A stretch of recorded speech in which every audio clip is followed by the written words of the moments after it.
Ұйымдастырылған іс-әрекет қоршаған әлеммен таныстыру. Ұйымдастырған іс-әрекетті бастамас бұрын балалар жұмбақтың жауабын тауып көрейік. Түнде ол мүлде ұйықтамайды. Үйді тышқандардан қорғайды. Ыдыстан сүтті ішеді. Әрине, бұл не? Кәне бірге атап көрейік. Дұрыс айтасыздар, бұл мысық. Мысық қандай? Әрине, мысықтың жүні жұмсақ, құйрығы ұзын, 2 құлағы, 4 аяғы бар. Ал мысық қалай дыбыстайды? Кәне бәріміз бірге дыбыстап көрейік. Мяу деп дыбыстайды. Өте жақсы, керемет балалар. Ал енді мысықпен ойын ойнап көрейік. Мысық немен қоректенеді? Кәне тағамдарды атап берейік.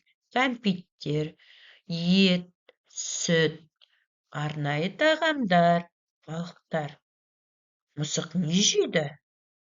Ет жейді, сүт ішеді, арнайы тағамдарды жейді, балықтарды жейді. Ал нені жемейді? Дұрыс айтасыңдар, мысық кәмпиттерді жемейді. Қараңыздар, мысық қуанып сендерге рахмет айтып тұр. Керемет.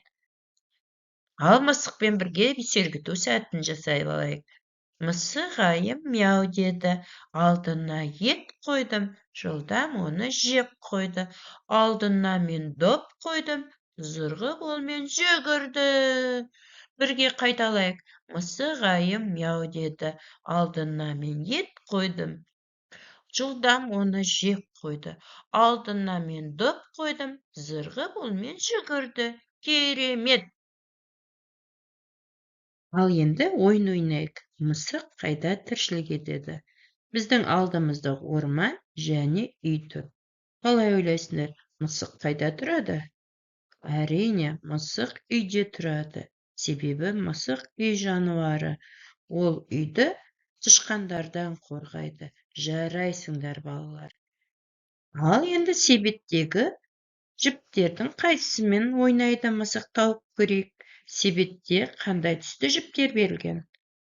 Әрине, сары, ақшыл қызыл, ақшыл көк, қызыл түсті жіптер берілген.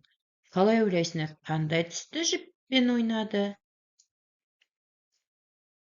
Дұрыс, мысық қызыл түсті жіппен ойнады екен. Жарайсыңдар. Ал енді қараңыздар, ұйымдастырылған іс-әрекетті қорытындылау үшін сендерге бүгін ұнады ма, ұнамады ма білу үшін мысық өздерінің іздерін таңдап қойыпты. Көк түсті табанның ізін, сары түсті табанды ізді және қызыл түсті табан іздерін. Ұйымдастырылған іс-әрекетте бүгін не істедік біз? Кәне еске алайық. Мысық туралы айттық. Мысықтың немен қоректенетінін айттық. Мысықтың үй жануары екенін атадық. Өте жақсы. Егер сендерге ұнаса, мысық көк түсті табан ізіне барады.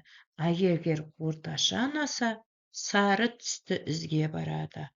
Ал өте нашар ұнамаса мүлде, мысық қызыл түсті ізге барады. Кәне қарайық, мысық қай ізге барды екен? Қандай түсті ізге барды екен?